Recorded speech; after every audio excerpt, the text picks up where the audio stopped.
विचिन्तयन्ति यमन्यमानसा विचिन्तयन्ति यमन्यमानसा तपोधनं वेत्सिनमामुपस्थितं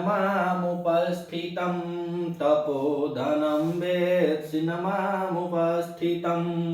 समरिष्यति त्वां न स बोधितोऽपि सन् समरिष्यति त्वां न स बोधितोऽपि सन् कथां प्रमत्त प्रथमं कितामिव कथां प्रमत्त प्रथमं कृतामिव जतो तु वंशस्तमुदीरतं जरौ जतो तु वंशस्तमुदीरतं जरौ। यह चौथे अंक का पहला श्लोक है, वंशज छंद में निबद्ध है। अब यहाँ पे ऊपर कह रहे हैं कि आह अति परिभावनी। अब यहाँ पे अभिज्ञान शाकुंतल का यह जो शब्द है यह नेपथ्य से बाबा ने बुलवाया, बाबा ने बाबा से नेपथ्य से बुलवाया। महाकवि कालिदास जी की यह रचना है, तो वह दुर्वासा बाबा से, दुर्वासा ऋषि जिनको सुलभ कोपक कहा जाता है, उनको नेपथ्य से बुलवाए गए कि जो मंच पर आना उचित नहीं होता है नाट्य विधा के अंतर्गत, तो यह मंच के पीछे अर्थात नेपथ्य से बुलवाते हैं। और नेपथ्य से वह कह रहे हैं कि अयम हो अर्थात यह मैं हूँ, अर्थात मैं यहाँ आया हूँ, ऐसा वह कहते हैं। लेकिन शकुंतला जो है वह कुटिया में रहती है, फिर भी वह सुनती नहीं है और उनकी आवाज़ कुछ दूर तक सुनाई देती है, जिसको अनसुईया और प्रियंवदा सुन जाती हैं। अनसुईया कह रहे हैं कि लग रहा है कि कोई कुटिया पर या आश्रम पर कोई अतिथि आया हुआ है, तो प्रियंवदा कहती है कि चलो वहाँ कुटिया पे शकुंतला है। लेकिन फिर अनसुईया कहती है कि वह आज वहाँ बैठी है, लेकिन उसका मन जो चित्त है वह वहाँ पे आश्रम पे नहीं है, बस इतने ही फूल चुन लिए हैं, बस रहने दो, चल के आगे देखते हैं। तब तक बाबा गुस्सिया जाते हैं। अब बाबा तब तक गुस्सिया जाते हैं। बाबा जब गुस्सिया जाते हैं तो कह देते हैं कि आह अति परिभावनी, नेपथ्य से बुलवाया गया है और कह रहे हैं कि आह अतिथि परिभावनी, अर्थात अतिथि माने मेहमान का और परिभावनी माने तिरस्कार करने वाली। जो मेहमान का तिरस्कार करने वाली है, इसको कह रहे हैं कि हे मेहमान का। यह संबोधन किसके लिए? अतिथि परिभावनी शकुंतला के लिए दुर्वासा ऋषि का कथन है। यह कथन ही पूरे अभिज्ञान शाकुंतल नाटक में एक रोमांच भर देता है। और मूल कथा जो है शाकुंतलोपाख्यान महाभारत के आदि पर्व में, उसमें कथा वर्णित नहीं है, इस श्राप का वर्णन उसमें नहीं है। यह वर्णन बस महाकवि कालिदास द्वारा स्वयं कल्पित यह श्लोक है, स्वयं कल्पना किए हैं और यहीं से नाटक में यू टर्न आ जाता है। यू टर्न आ जाता है, नहीं तो यही चतुर्थ अंक में यह 4 अंकों वाला ही नाटक रह जाता है। लेकिन ये 7 अंकों वाला नाटक इसी श्लोक से हुआ कि उसमें भर दिया गया, श्लोक डाल दिए हैं कि अब यहाँ से उसको श्राप मिल जाता है। और श्राप कैसा मिलता है, उसके बाद वह जाती है। तो 7वें अंक तक धीरे धीरे यह 7 अंकों वाला सबसे रमणीय नाटक अभिज्ञान शाकुंतल महाकवि कालिदास जी की अंतिम रचना के रूप में माना जाता है। तो कह रहे हैं कि अतिथि परिभावनी अर्थात अतिथि का तिरस्कार करने वाली त्वाम, यहां देखिए कह रहे हैं कि त्वाम तुम अस्मृत्यति अर्थात जिसको तुम याद कर रही हो, जिसको तुम बहुत याद कर रही हो। बाबा वह जान रहे हैं कि वह किसको याद कर रही हैं। दूर बैठे हैं, दूर से ही कह रहे हैं अयम्भो या मैं हूँ, मैं तपस्वी हूँ, लेकिन वह जान जाते हैं। तो कह रहे हैं त्वाम माने शकुंतला के लिए कि त्वाम अस्मृत्यति अर्थात तुम जिसको याद कर रही हो, वह कह रहे हैं कि सह बोधितो अपि सन्न बोधितो अपि सन्न अर्थात वह तुमको बोध कराने पर, स यहाँ पे पुल्लिंग है, इसी से यहाँ पे बोध होता है कि वह दुष्यंत के बारे में सोच रही हैं।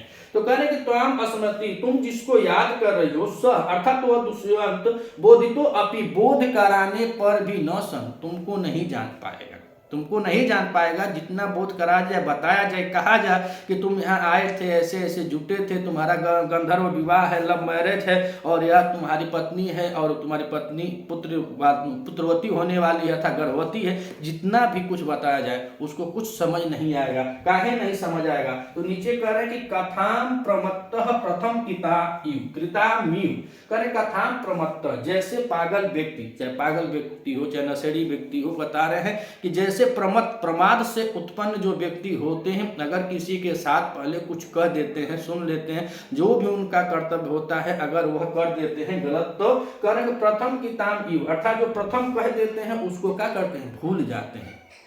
अगर किसी का मानसिक अवस्था सही न हो, चाहे वो किसी कोई नशा किया हो, मादकता अधिकार हो, या तो वह शारीरिक रूप से या मानसिक रूप से विलक्षित हो, उसके जो कर्तव्य हैं वह क्रियाकलाप हैं जो एक दूसरे के प्रति बोलता है, गाली देता है या कुछ लोगों को मारता है, कुछ करता है, अगर वह शुद्ध हो जाए, सही हो जाए, तब उससे पूछा जाए कि आपने कुछ कहा, तो वह कहता है कि नहीं, मुझे कुछ नहीं मालूम है। ठीक उसी को बता रहे हैं कालिदास जी कि त्वाम स्मृति स बोधितो अपि सन्न कथा प्रमत्तः प्रथम कृतामि, अर्थात वह तुमको बोध कराने पर भी नहीं जानेगा, नहीं समझ पाएगा, नहीं पहचान पाएगा। और वही 5वें अंक में यह दिखाया जाता है, बताती है शकुंतला, बताती है सारंग और शारदा, तो यह लोग बताते हैं, फिर भी राजा पहचानने से इनकार कर देता है।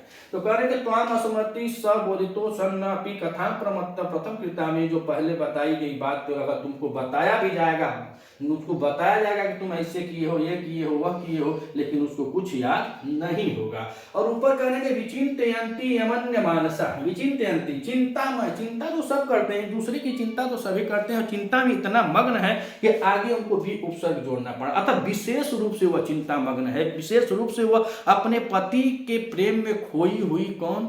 शकुंतला दुष्यंत के प्रेम में इतना खोई है, इतना खोई है, उसका मन जो है, तो कह रहे हैं कि जिसका यम मन है, जिसका अनन्य मानसा, जिसका मन अनन्य है, अनन्य मानसा यानी अन्य कहीं नहीं है, अनन्य कहीं नहीं है, अर्थात एक ही जगह वह टिका हुआ उसका मन है।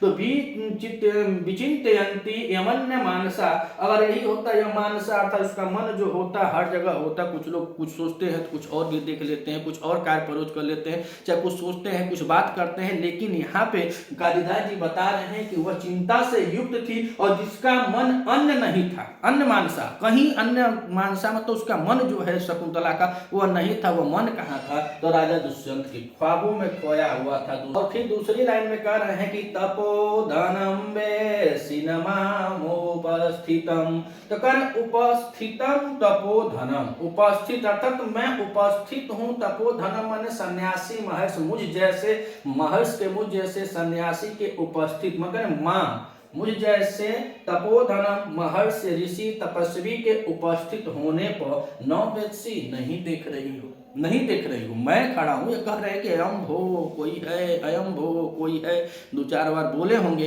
लेकिन यह इतना मग्न थी, इतना मग्न थी कि वह कुछ सुनती ही नहीं है। तो वही बता रहे हैं कि उपस्थितम तपोधनम, मुझ जैसे तपस्वी को, माम नौवेत्सी, मुझ जैसे तपस्वी के उपस्थित होने पर, मुझ जैसे तपस्वी के आने पर भी तुम मुझको नहीं देख रही हो।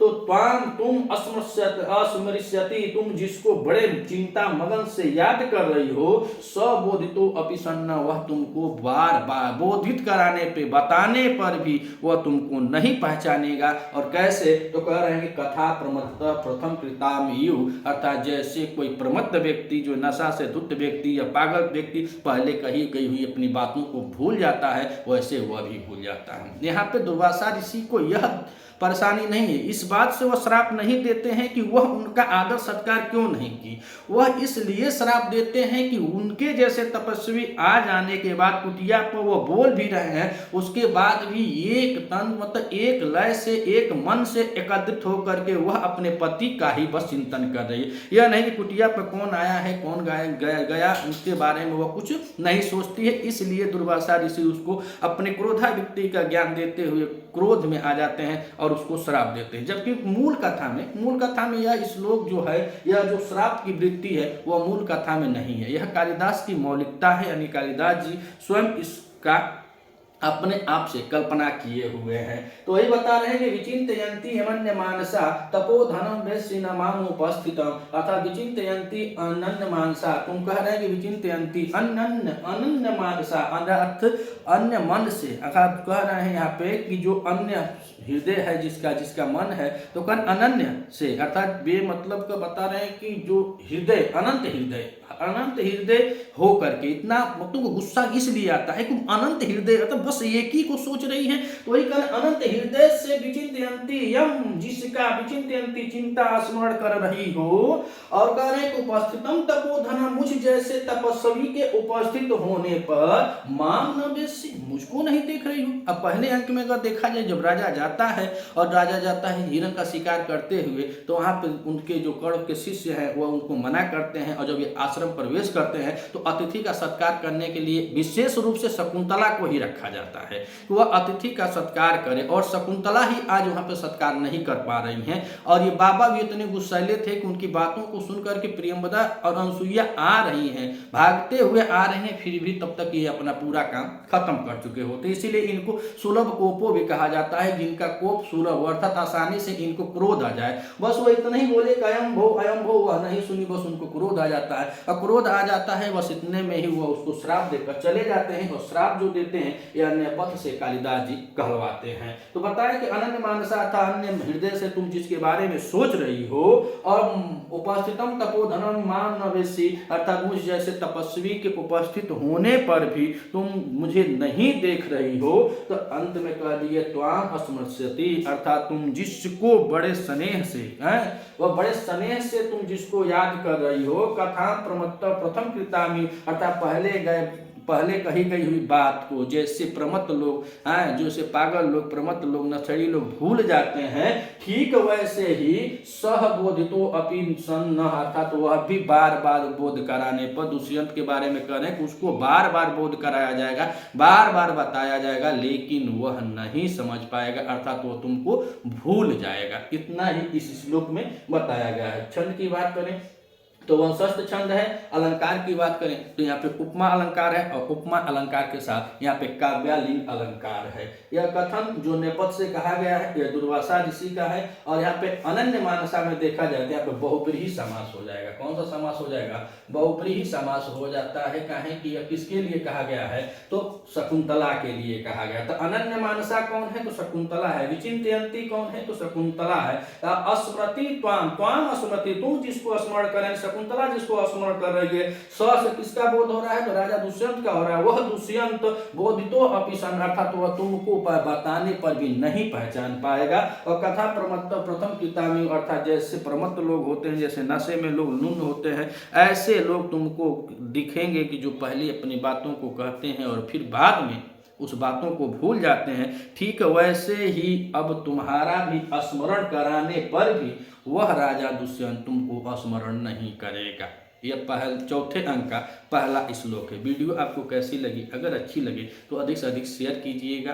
कुछ कमी हो तो कमेंट करके भी आप बता सकते हैं। टीजीटी के स्पेशल क्लास में जो टीजीटी स्पेशल या सभी ग्रंथों का हम लोग एक एक श्लोक की ऐसी तरह व्याख्या करते हुए इस वीडियो को हम प्रतिदिन आप लोगों के पास पहुंचाते रहेंगे इस सानिध्य साहित्य चैनल के माध्यम से। तो आप जुटे रहिए इस चैनल से। लेते हैं विदा, मिलते हैं अगली वीडियो में। तब तक के लिए नमः संस्कृता।